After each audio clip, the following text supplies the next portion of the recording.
where the door was closing at the edge of fate, but mercy spoke when hope had left, and somehow I cheated death. Oh,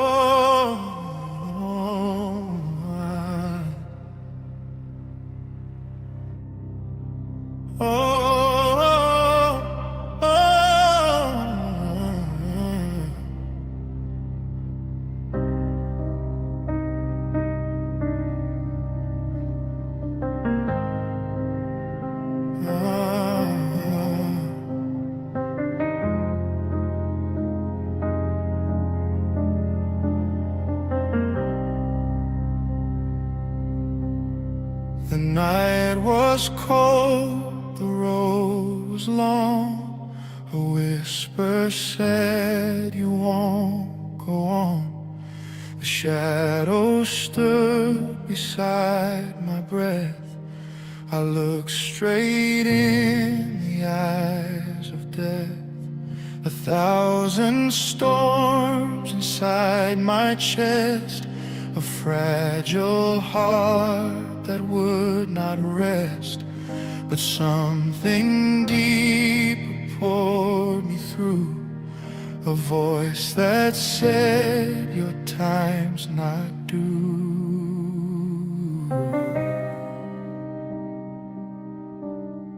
I walked through the valley where the silence waits, where the door was closing at the edge of fate, but mercy spoke when hope had left, and somehow I cheated death. Wow, okay, good day. It's another very, very sunny, bright day here in the city of Lagos. And we love the bright, sunny day. It's a Friday. Thank God it's Friday. And it's another time to share live, transforming stories. You're welcome to the Untold story. And I'm your friend and your brother, Papa D. I am your host today.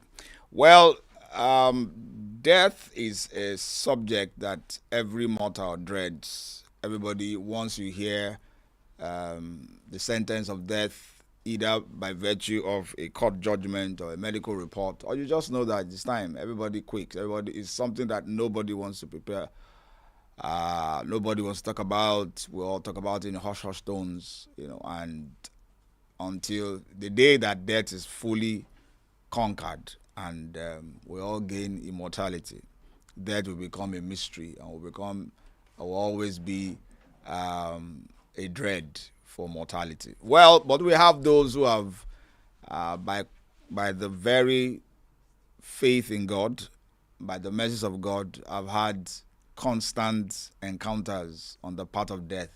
Like the psalmist said, "I walked through the valley of the shadow of death, and I fear no evil." There are those who have walked through that valley, and they have come out several times. We almost humorously tell them, I may say about them, that they have men who have 9 lives. Today, we have a grandpa in the house, in the building. He was here for the first episode, They Cheated Death, and he shared, some insightful, remarkable stories of his journey in life and how he, at different times, have cheated death.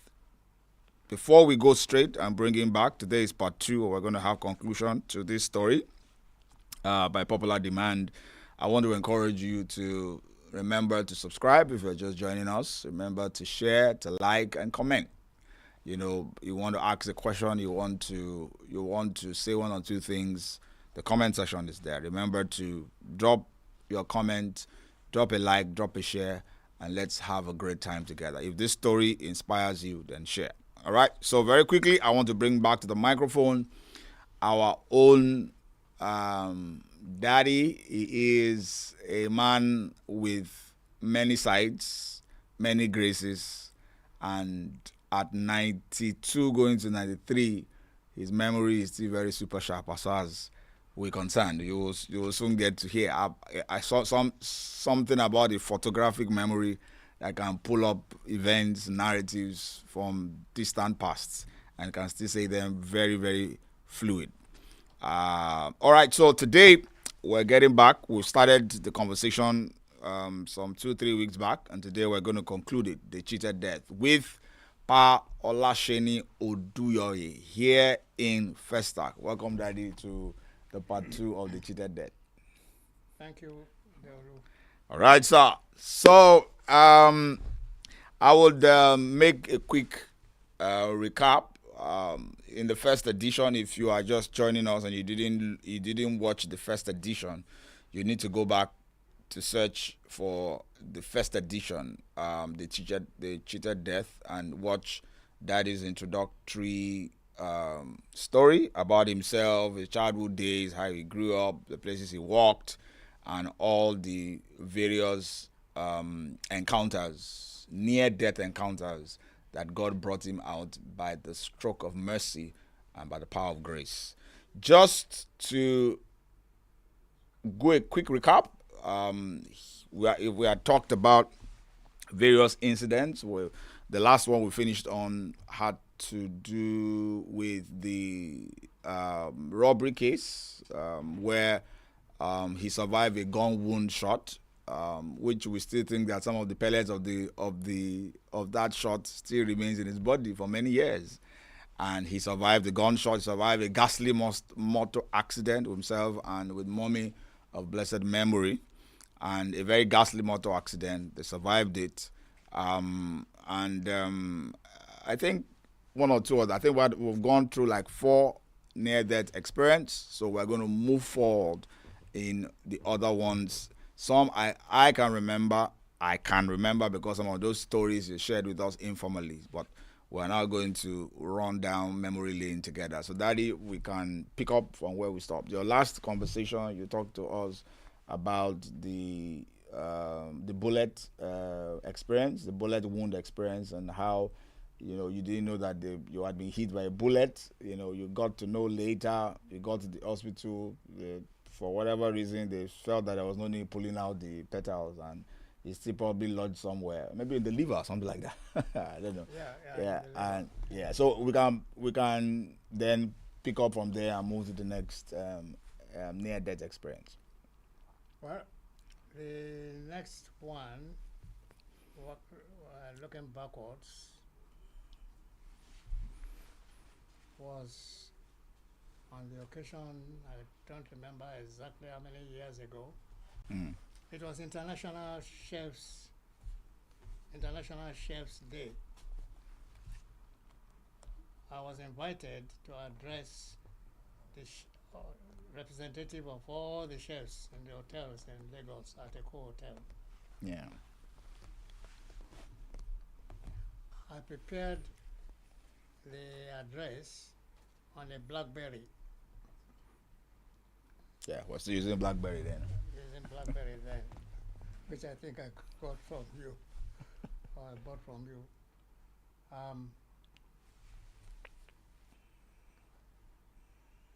Traffic was terrible, and I did not want to take my car. Neither did I want to go by.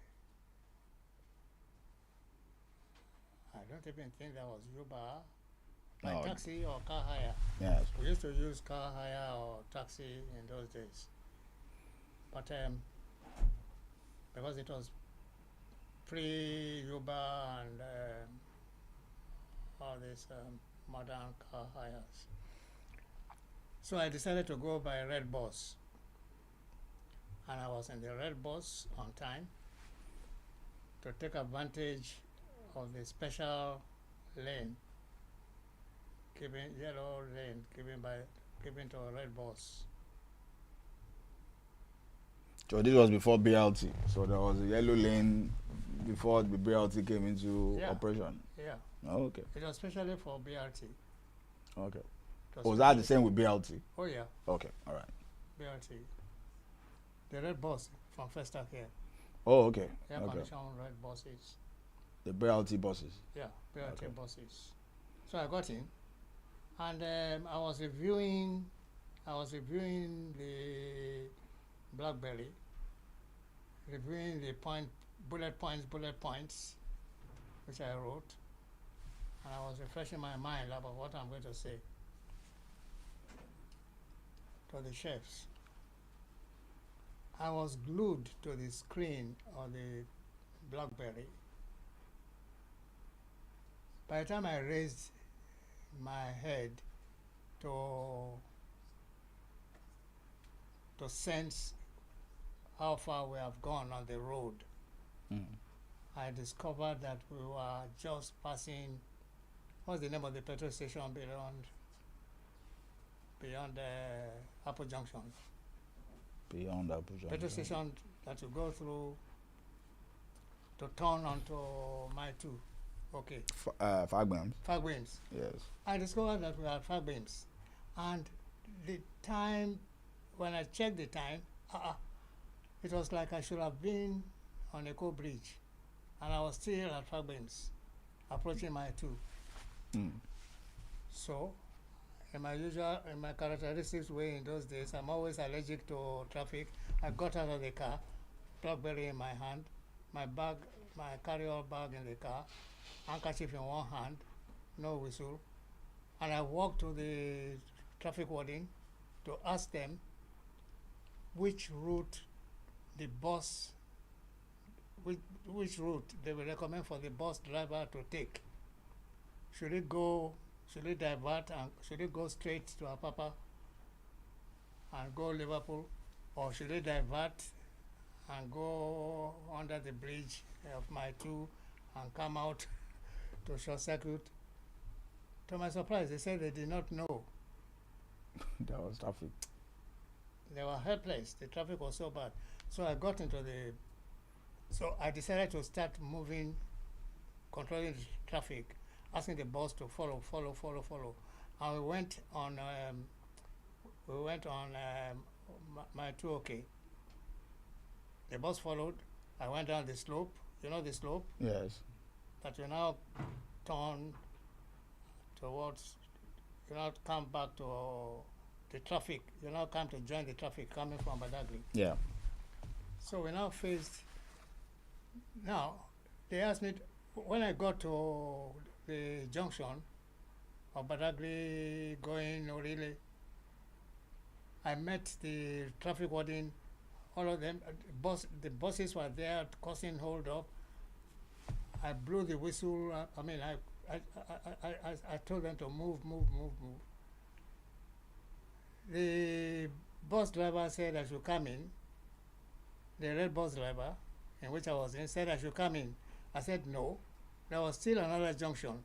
That's the junction coming from Apapa. Yes. That passes the army signals. Yes. I said there was still that junction. So to make sure I short-circuited, I chose not to go on the road, but to go on the pedestrian path under the bridge. It was showering, and the ground. So I was looking at the ground to make sure the legs of my trousers were not wet. By the time I was walking,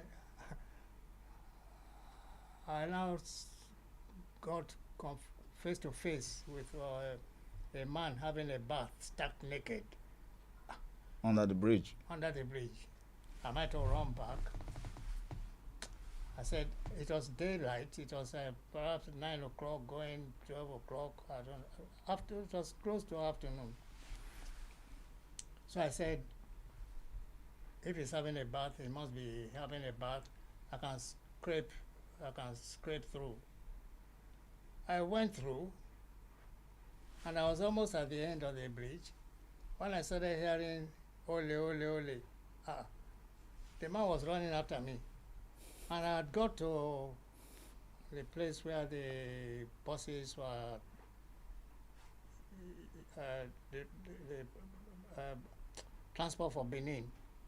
or Ibadan, Yes. where they are selling, peddlers selling things and food and biscuit and so on. So he pulled me by the he pulled me by the back collar, by my collar of my coat, and here was I on the ground like a mouse or a rat, and a naked man holding one metal iron and one stone in one hand, and my back was on the ground. a few days to that time, I just read a book on self-defense in scouting. So I remembered all the tricks of self-defense in scouting, and I said to myself, I was calm. He had captured me. He was stark naked, and I decided to. I was contemplating. How old were you here? How old was I? Yes. Maybe over 75. Okay. Over 75.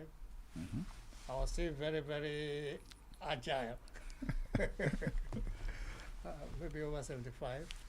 Mm-hmm. Definitely over 70. I calculated, what do I do with this man?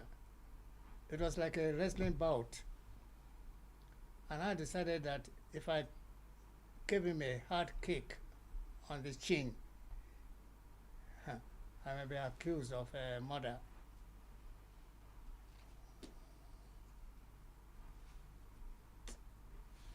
After a while of between him not deciding whether to hit me with the stone or to hit me with the metal iron in his hand, I gave him a big kick on the chest, and he had no choice but to fall off. So I got up and took to my heels.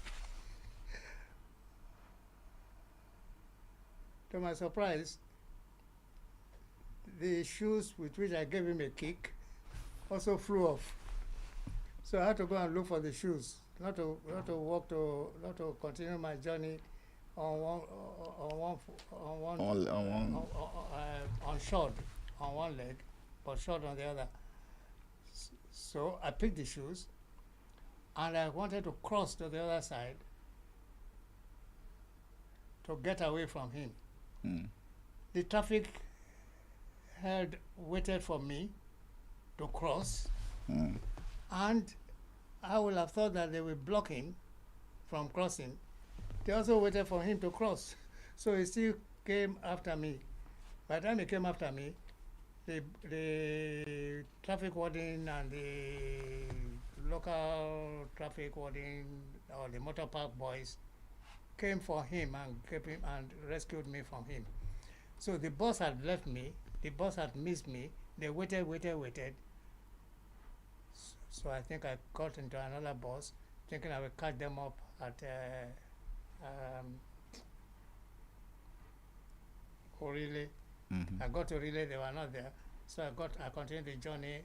By the time I got to CMS or Leventis, and I was going to get into another bus to continue to Eco Hotel, the passengers in the red bus, in the BRT, said, Daddy, they've been looking for me. What happened? They did not know what happened. What went wrong? So that was an experience. As soon as I got to the Eco Hotel, eventually they were phoning all along. Are you coming? I said, I was on the way.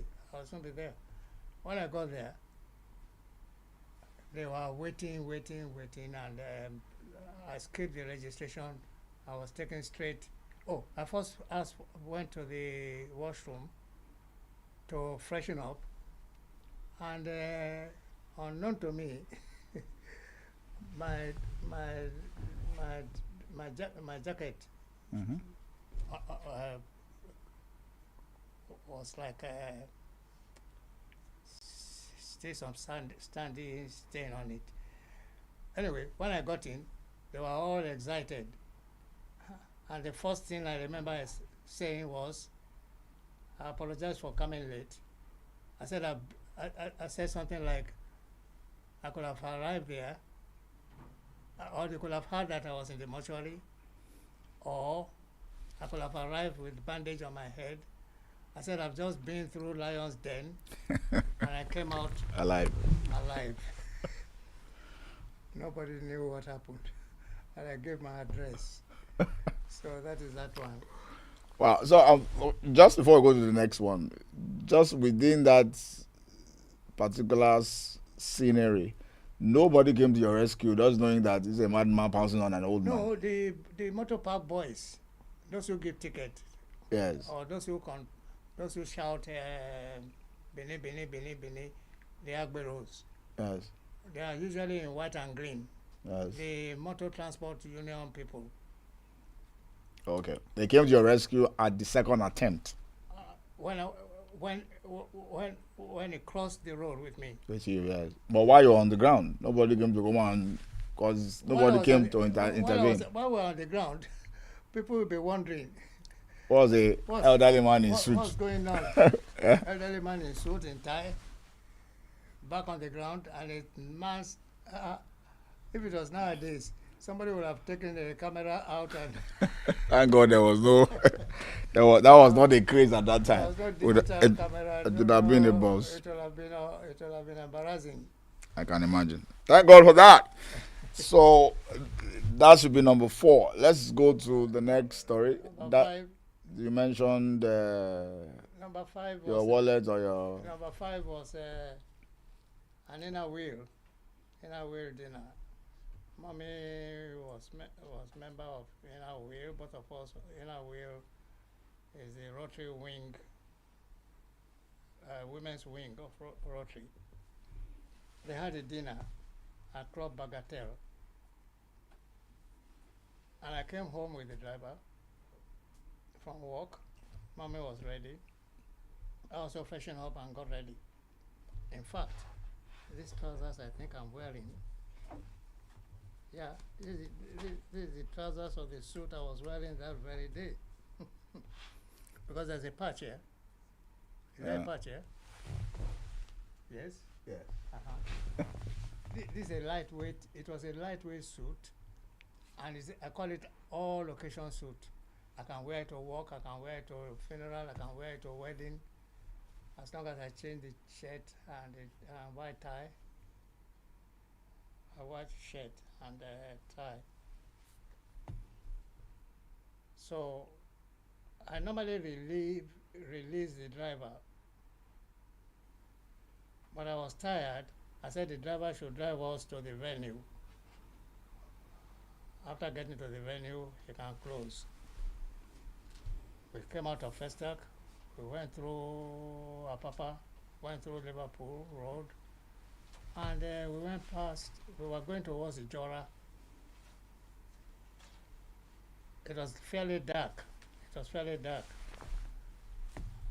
I saw what was a booby trap. I saw an obstruction on the road, and I presumed that the driver also saw it. But apparently he did not see it. He ran over it. All we heard was gra gra gra gra gra gra gra gra.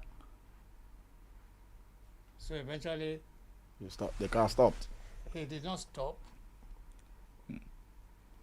He stopped distance away from the obstruction point. Mm-hmm. What I later got to know was a booby trap. It was a large, long metal. By the time we came out, we all came out of the car. The driver got spanner, got jack. I said, "What do you want to jack?" There are 2 tires Ripped. Wow. So we are helpless. It's a hopeless situation. Out of humanitarianism, I decided that there must be some other Rotarians, some other people coming from Apapa, so that they don't get into the same pitfall. I walked backwards to go and pick the booby trap. and move it away from the road, or put it in my boot or carry it away, so that Somebody else does not others get don't trapped. get trapped. As I was In the going night, in the dark, the dark. and I was wearing dark suit, white shirt, pocket handkerchief, and as I was going on the cab, cars were going by. I saw some people at a distance playing football in a tree light. Maybe they created a light for them, or maybe it was moonlight, I don't know, but they were playing football. So I said to myself, if those people are playing football, it must be safe for me to go and move that booby trap. After walking some distance, I saw a man approaching in front of me, and I quickly said, two stupid goats crossing a bridge at a river. Who is going to step down for the other to? So he stepped down at the point of meeting. Mm-hmm. I made the mistake of not looking backwards to see who passed by and what action we. The next thing I was conscious of, he must have just pushed me off the cab onto the ground level for the others playing football to rush to the scene. The next thing I was hearing, my back was on the ground, and I was surrounded by almost 8 or more men. And all I was hearing was, your wallet or your life, your wallet or your life. And I communicated with them. I said, take it easy, take it easy, take it easy. The wallet is in my inside pocket. The driver at this point didn't know what was happening. No. Okay. The mommy and driver did not know what was happening. Mm. In fact, we were off the road. I was off the road. I was on the lower ground. Mm. One held me by one held my leg, one held the other leg, one held me by the shoulder here, one held me by the shoulder here. Mm. I was, I couldn't move, I couldn't mobilize. I was doing like this. I said,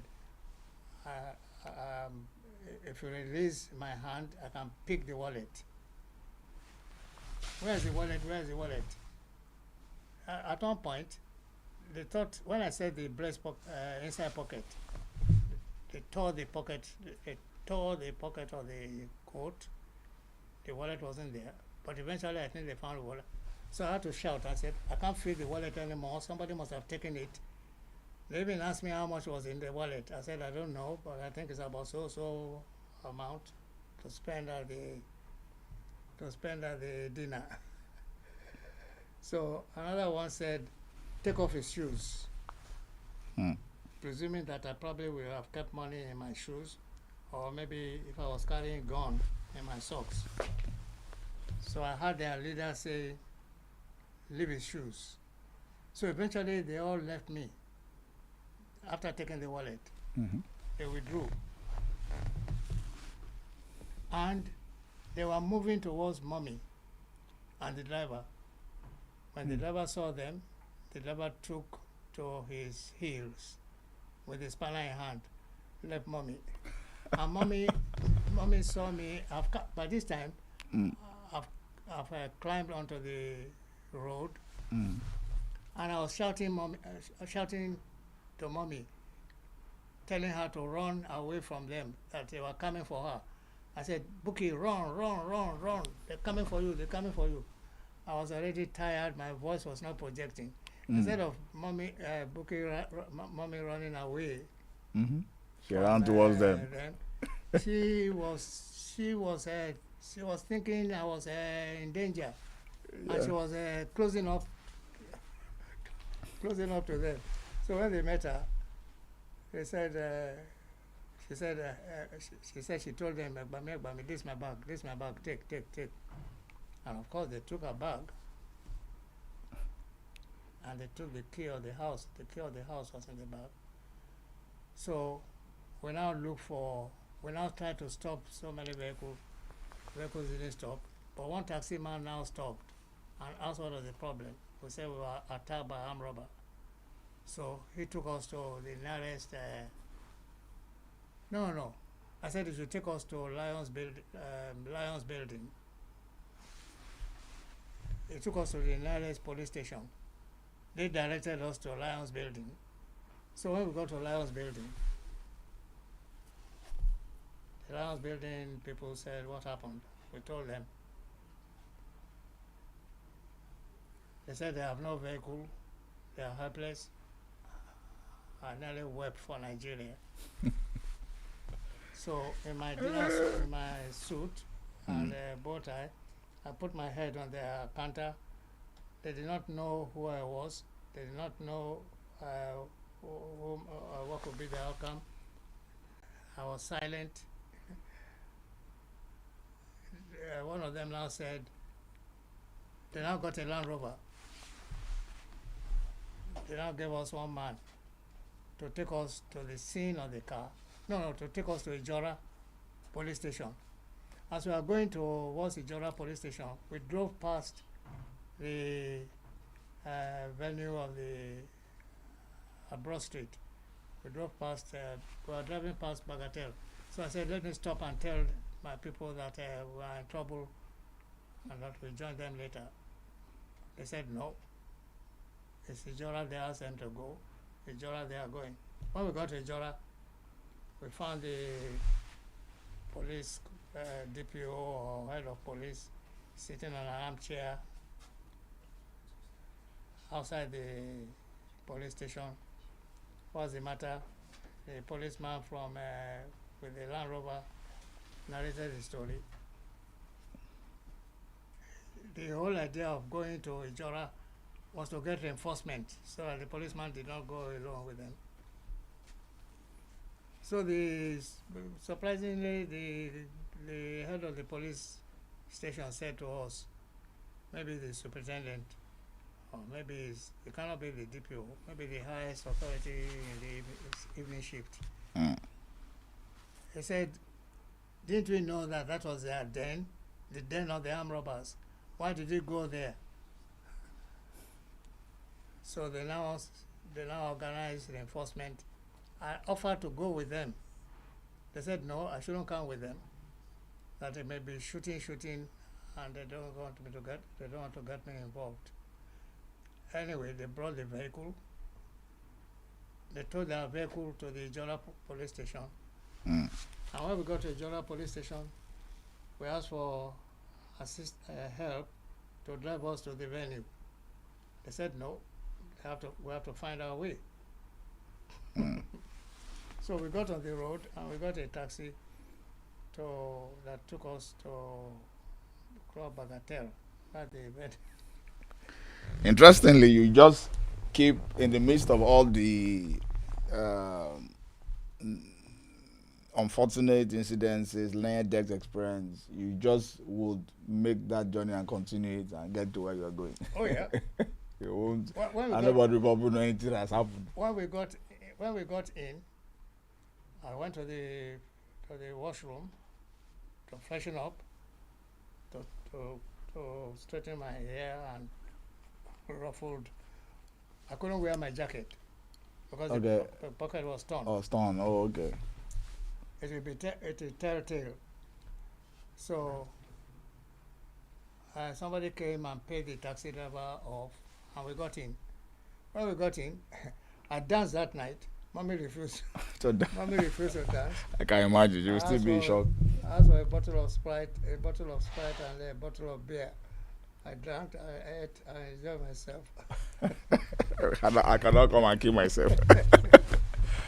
Oh, awesome. So, let's go to number 6. And this should be, I remember, I don't know whether it should, the COVID, yeah. That will be in Lagos still. Yes. It was on the occasion of the military coup. Oh, okay.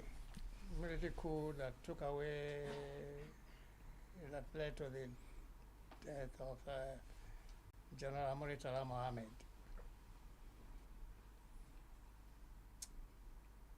Before then, there has been coup. It's a long story.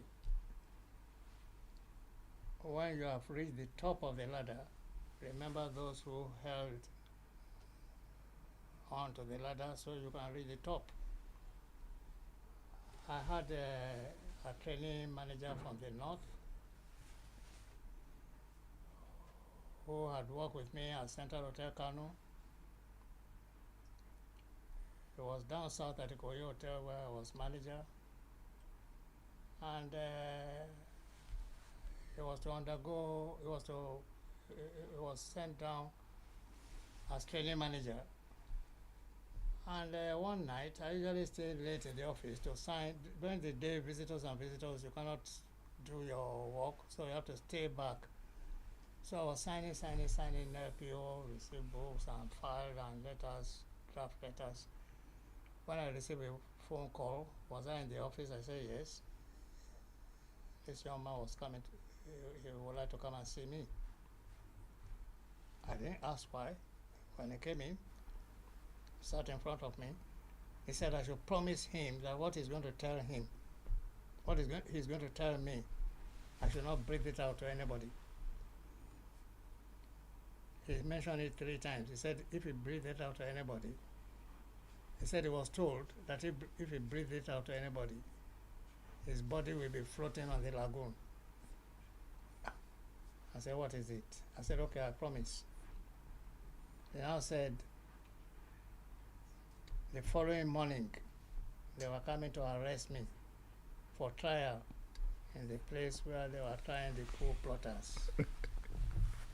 Those who organized the coup that led to the death of General Muritala Mohammed. I cannot but mention names in that circumstance. In any case, I just took it as a joke. I said, coup? What's my business with coup plotting? I'm a hotel manager. I don't have anything to do with coup plotting. Anyway, I said, you have told me you couldn't sleep. I too will not be able to sleep unless I tell my boss.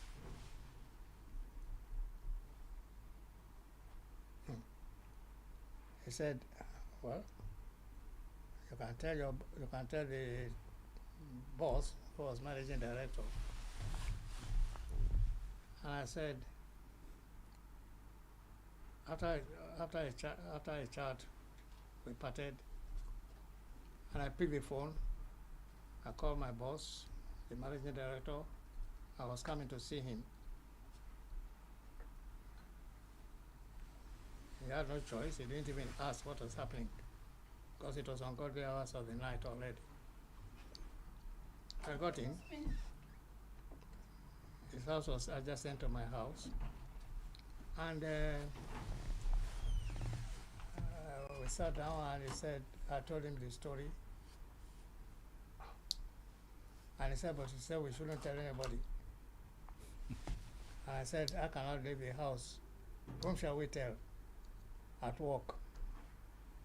And I cannot leave the house. I have to tell my wife. He said he couldn't tell his wife. He said, I have to tell my wife. And I said, we should also tell somebody at work. Anyway, I left him.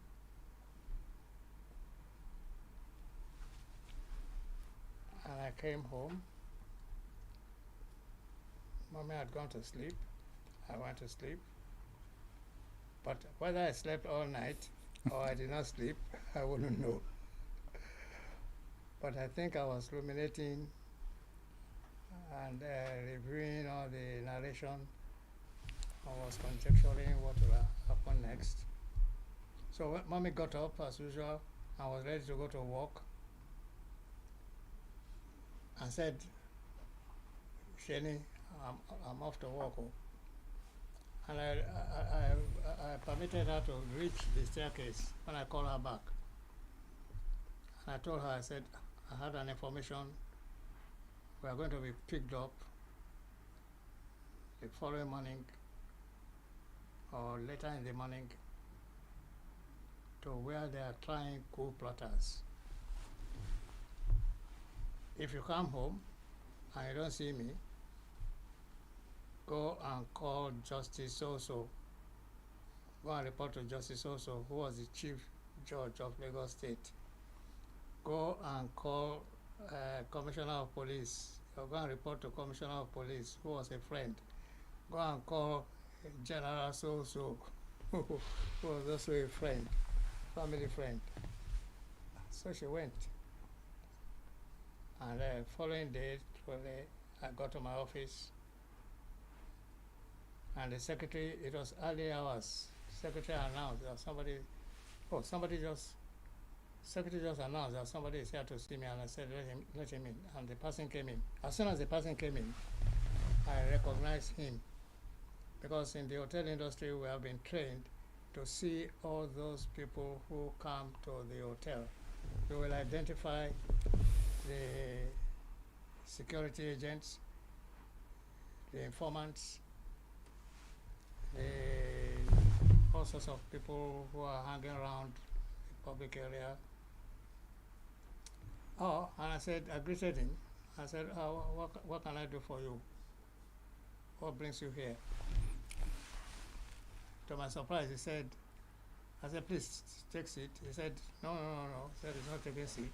He brought out ID card, and he says he has instruction to bring me to where they are trying coup plotters. I said, coup plotters? What have I got to do with coup plotters? He said he doesn't know. I was advised to bring me along. And he said, where is the office of my managing director? Where is the office of the controller of operation? I said, he said, they are also wanted. Let me pick the phone to inform them. He said, no, let's go there. So we got to the managing director's office. Secretary said, we can go in. So that one also said, can we take our car? Or has he got a car to take us? He said, we can take our car and our driver. So we found ourselves at Tafawa Balewa's office at Oniko, which is now ECOWAS office. Truly where they were trying coup plotters. I saw the governor of Plateau State at that time coming out of Black Maria, handcuffed. I saw the governor of Western State, can't remember their names, in handcuff, coming out of Black Maria. And we all met, myself and other associates. There's a table known as Table 37 at the Ikoyi Hotel, where dignitaries sit. I, as the hotel manager, am their host. And they chat, they eat, especially on Saturdays, lunchtime. And lunchtime stretches into almost afternoon tea before they all depart. Surprisingly, one permanent secretary was there, one politician was there, one architect was there. All of us who knew ourselves were there on that table. Eventually, they called us in, and they lined us up before the panel and read the charge. The charge was, it has been alleged that you had foreknowledge and you are party to the planning and the execution of the coup that unfortunately led to the death of our beloved head of state, General Murtala Mohammed. We have brought you here to defend yourself, to tell us what role you played, what action, who are your friends in the armed forces, which society you belong to, and what was your activity and your movement in the past 3 months.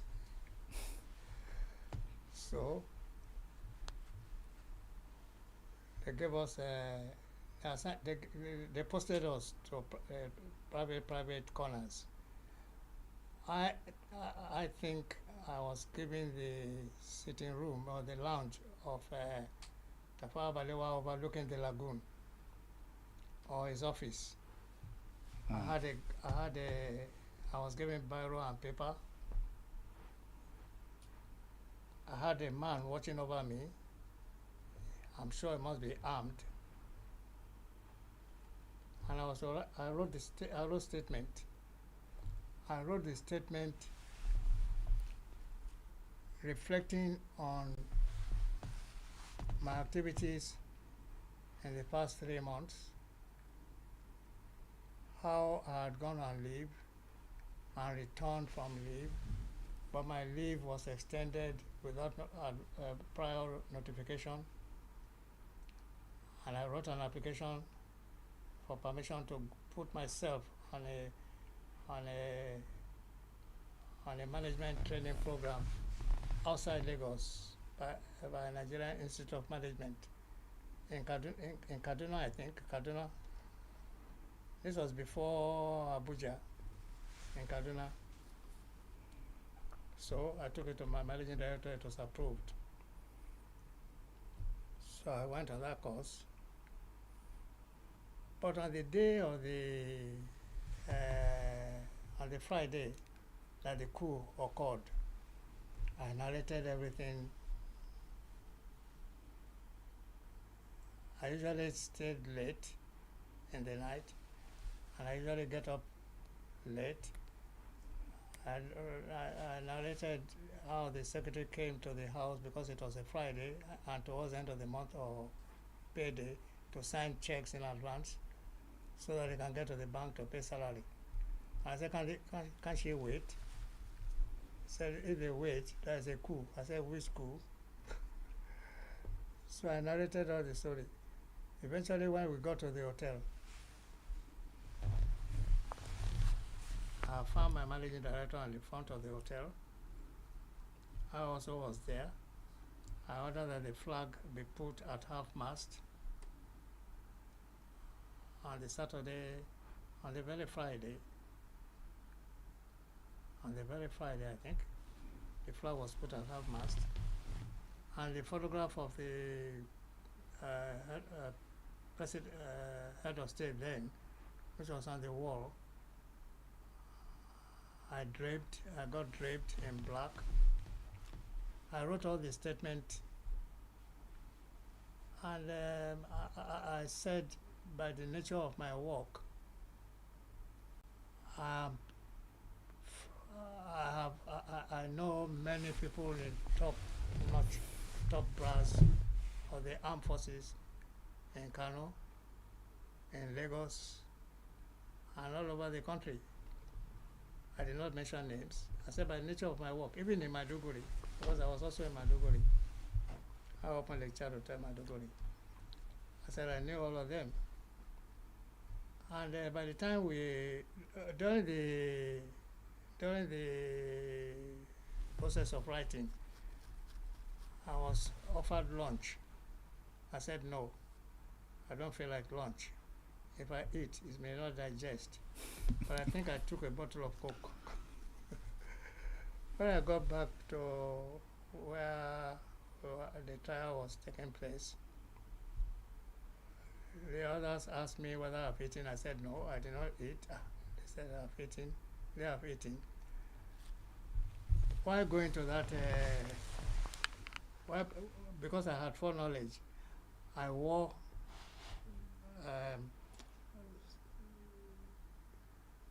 court shoe, slip on, slip off, easy to wear, comfortable, slightly oversized shirt.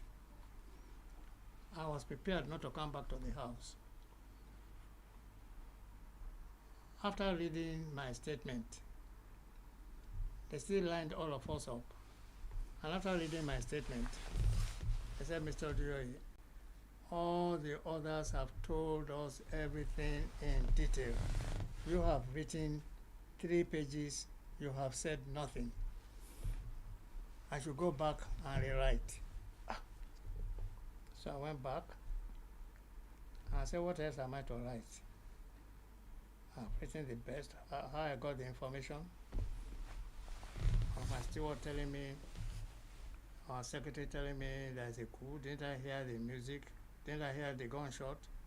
I said, no, there's another coup. I now remembered in English lessons, English class, we used to do what you now call, we used to call it précis writing. In English, we used to call it précis writing, but you now call it a different name. Where they give you a passage and they say you reduce to 1/3 of the length. Summary. It's a summary. We used to call it précis writing, but we used to call another. We used to say another one. We used to term another one paraphrasing. So I started expanding what I've written before, adding adjectives, adding adverbs, writing the same thing In more detail. in more details, expanding it, expatiating it. When I got back, they said, you still haven't written, you haven't said everything. Others have said everything that they know about the coup. Yeah, because they need you to implicate yourself. And I was wondering, what could they have said that I have not said? What could they know about the hotel? How could they be involved other than we are on table 37? They now instructed one man to give me a piece of paper, which I think was Exhibit A. They said, if you give me a piece of paper, and I should read it. I read it. The next question was, by the chairman, have you seen that piece of paper before? I said, yes, I've seen it before. What action did you take when you saw it? I said I felt like I was holding a hot charcoal in my hand. And I ran to my MD's office. And he queried me if I was just seeing it. And if I was just seeing it, my intelligence system must be poor. And he dismissed it. He said I shouldn't worry about it. It's the union that I would work. On that piece of paper, the union, is the outside union secretary haven't tried all means to twist the hand of the management to get increase or benefits. Had gone to write a piece which they were distributing to all customers. They were distributing and flying about. And they alleged that we were enemies of the state. And on the Saturday following the coup, we were jubilating in the Koyi Hotel restaurant. We drank 13 bottles of champagne.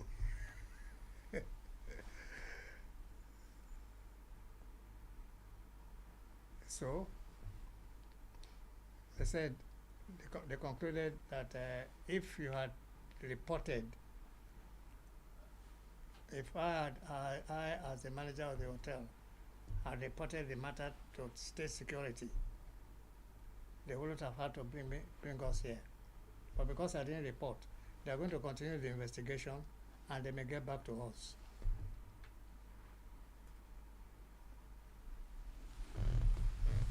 That was the in the middle, in the middle of writing the report and waiting to be called in, we asked whether we can send our drivers to go and collect these children from school.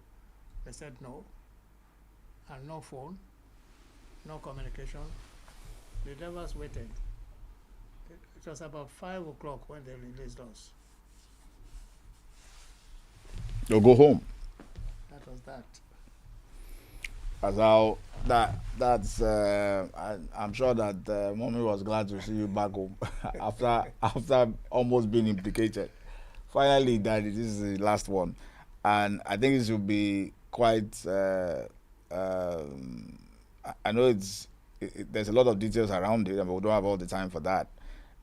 It's about health. You know, this one I mean, it's most recent in the sense that it happened in the last 5 years. Your health journey as you approach your late 80s. One during the time of the COVID, the COVID that took a lot of lives.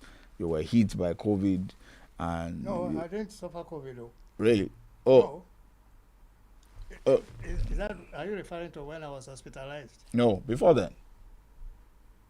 Before then, during the COVID year. Mommy and I were bouncing about. We complied. We didn't go to church. We were very much into this herbal drink, moringa, lemongrass, lemon, ginger, turmeric, and so on. Oh, so the time you were hospitalized was way after the COVID year. Oh yeah, Yes. Okay. that's after the COVID. Oh, okay. So yeah. So let's just look at your how at in your late 80s into your early 90s, how you have managed your health, how you have been able to keep afloat in the midst of doctors' reports, very grave reports about your health Well, deteriorating, and you are staying healthy. Staying well in old age. People always ask me, what is the secret? Hmm. And they always say, don't tell me it's God. Believing that there must be something secret You are doing. that I'm doing. If it is, whatever one does, it is God. There is nothing beyond God. Absolutely. Because it's God that gives one the knowledge, that gives one the opportunity. It's God that opens door. It's God that even directs one what to do, whether to go right or to go left. So if it is not God, what else can it be? But apart from that, apart from God, being very active, I can use the word restless, Hmm. not sitting down for too long, doing things, many things which you can do yourself. Like many old people, we say, Toby, please get me my spectacle. Get up and go and get your spectacle yourself. Get up and go and make tea yourself. If you are still fit, the time will come when you are. Recently, I've been banned from the kitchen. Although I still believe that I can go to the kitchen and fiddle my way through and put on the gas and boil water and make tea and pour the tea. But being active, being prayerful, having peace of mind, Peace of mind. no longer not to be concerned about tomorrow, believing, having faith in God that all will continue to be well and all shall be well. With all the storms, with all the worries, not worrying about anything. It is most difficult not to worry, not to have anything to worry about.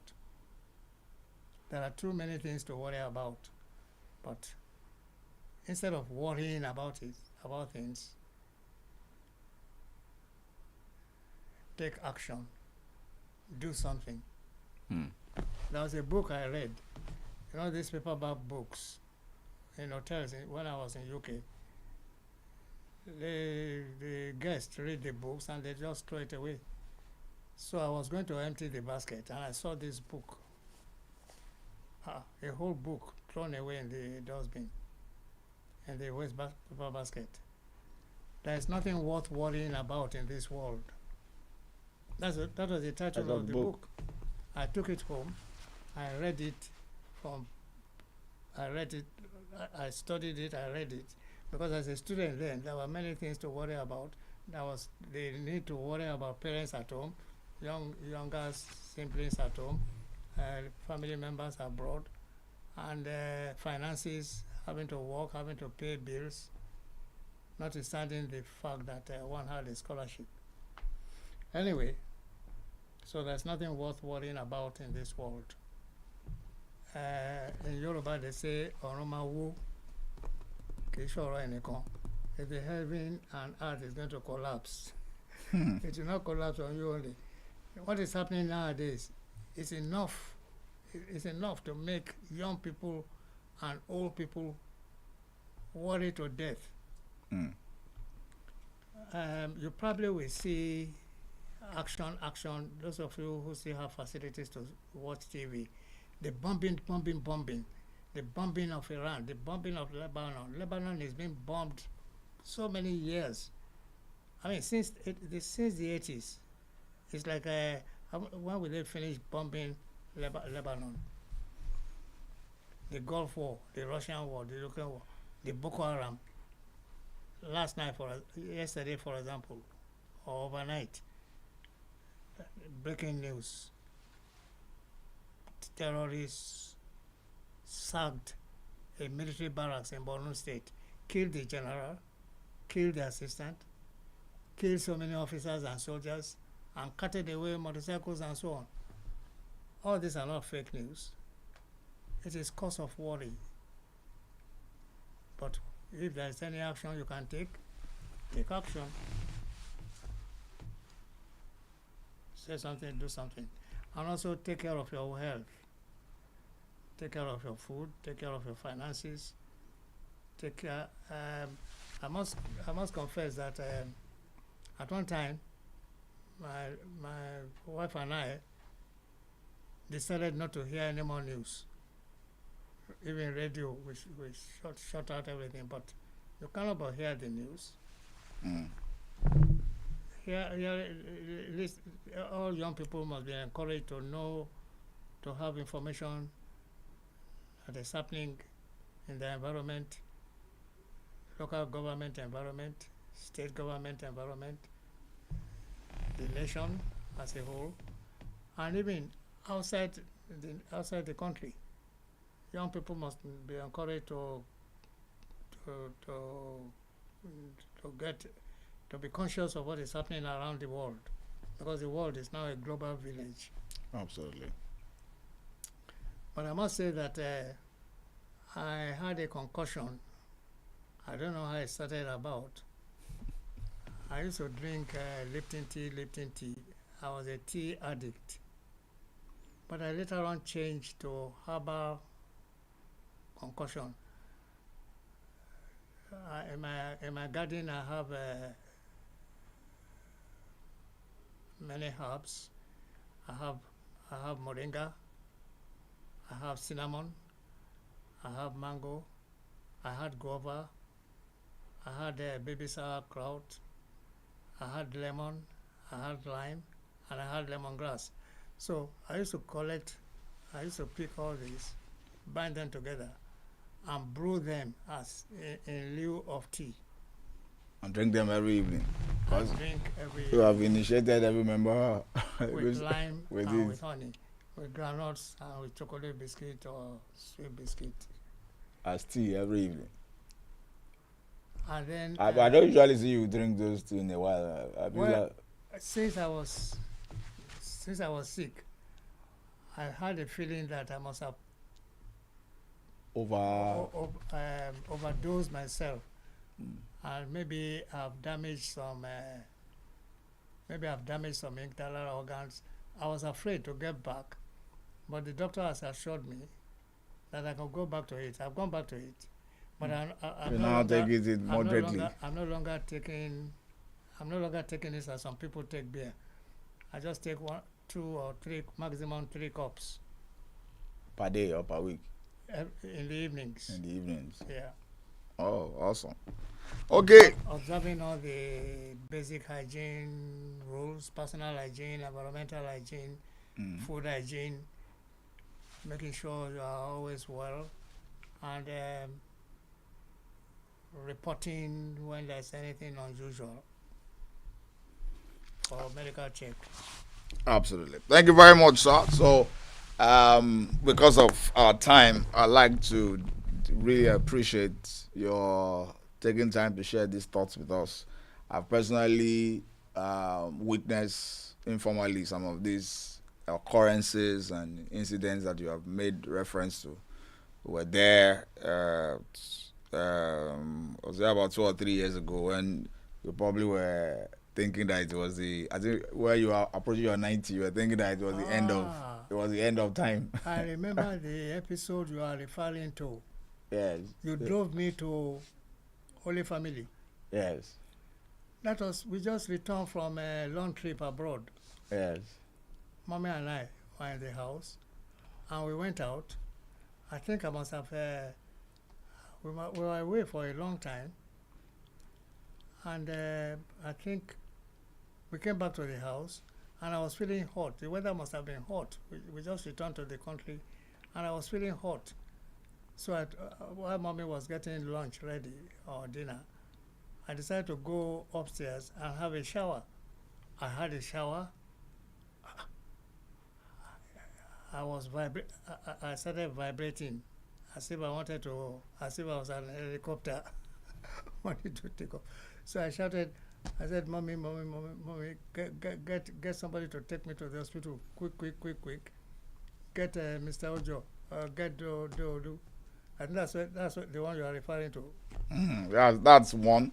I know that you from the moment we came to pick you to the time you got to I'm not sure you were aware what was going on. You were not conscious. Yes. I was not conscious until much later in the hospital. Until after about 3 days, I was knocked off. Yes. I was wondering how I got to the hospital. I was wondering. They said I was even put on a wheelchair. Yes. Because they had built a ramp. Yes. At the Holy Family Hospital. Yes. Yeah, and that's different from it wasn't COVID though. No, well, yeah, it wasn't. That was also different from the. It was malaria. From the other one that you had that you were admitted in the hospital here, and the one where you were calling everybody and telling them, giving them your goodbye message. Yeah. That is the. For that was very much scary. But ladies and gentlemen, that is going to be you're going to 93 this year, isn't it? June. Yeah, going to 93 in June. So and it doesn't. We are part of the people rooting for. We're going to celebrate 100 years, in good health.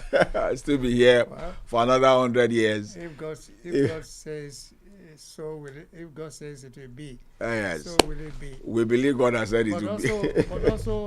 But also, if one wishes it for himself, yes, and one works towards it, yes, it is not impossible. It's not impossible at all. I heard of a lady who has been widow for many, I don't know how many years, maybe 25 or 30 years or 40.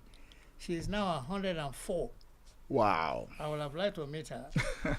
Yes, and be inspired. She goes about without walking stick. Without walking stick. Oh, awesome. So, ladies and gentlemen, thank you for being a part of today's conversation. Pa Oduyoye, like he said, will be 93 in June, and he's had over the length of his days and years near-death experience. The times he was ill with grave doctor's reports, and the Lord, by his mercies, he always gave him opportunity to bounce back. He has also shared with you some of don't just think, everything is just luck. Sometimes it is intentional, deliberate lifestyle changes, and the fact that he never carries offense in his heart. He doesn't worry. He just takes it day at a time, and God has been merciful unto him. And shared all the earlier experiences in his younger days, where he probably had encounters with people or situations that could have cost him his life, accidents here and there, bullet wounds. But he is all throughout these encounters is here today a living testimony of what the mercies of God can do. We want to thank God on behalf of Daddy. We want to also plead with the heavens that they will continue to preserve your life till 100. We want to do 100-year birthday. In this close, we should have one, and we wish you the very best. More of the goodness of God, more of the celebration of life in the land of the living. We want to. We're inspired by your commitment to and selflessness to humanity. Your ability to be able to own other people's problems. If you bring any issue to Daddy, he just even in the times where he wasn't feeling very well, I've seen him at many times intervening on behalf of other people that he probably doesn't know from Adam. In the hospital, he goes there, sees somebody that doesn't have that needs to have a prosthetic leg. He carries the burden on himself. Everybody's body is his burden, and why won't God also mercifully extend life to him? And it's a lesson for every one of us who are young. If you want to live long on this other side, make sure you live a selfless life, a life poured out, and he's taking life-threatening risk on behalf of others, and God has been merciful, and God has ensured that life is added to him. So it's on this note that we're going to draw the curtains today, so that Daddy can go and rest. He's been talking a lot today from church and now here, so let's not take grace for granted. We want to thank you, Daddy, for being a part of this conversation. Thank you very much. We also want to extend our appreciation to the Digits 1024 crew and the media team, all the interns, Toby and crew. Thank you for doing this with us always, and we want to encourage you that when you're taking of live sound at any level, the first thought, the first brand that should come to your mind is Digit Sound, Digit 1024. We do sound well, and if you want to have peace of mind, you need to talk to Digit's team. They give you the peace of mind at very affordable price. If you want to do live streaming, any type of live streaming, we are up to the task. Digit's team is all you need to have to get all these your sound solutions in one place. So till we come your way again in another episode of Untold Story. It could be my FECA story. It could be my parish, not cathedral, yes, youth, cathedral, youth, cathedral, parish youth, cathedral. I think it should still be parish youth because all the people that are coming to tell their stories were all members of the parish youth before it became a cathedral. And or it could be the cheated death. So till we come your way again next week Friday, in another very exciting episode of Untold Story. Please go have a great weekend and keep living your best life without worry, because that is one of the secrets to long life. God bless you and have a great weekend. And keep out of trouble. All right. Thank you very much. Thank you.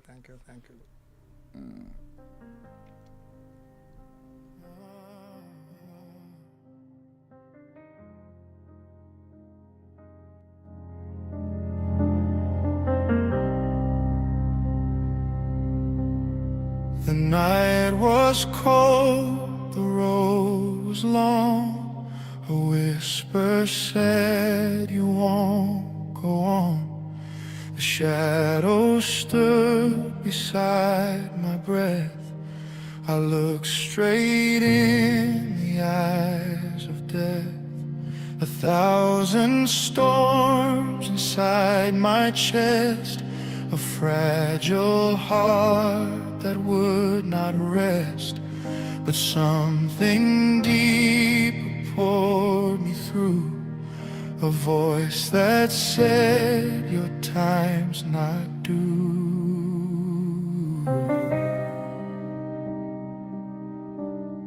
I walked through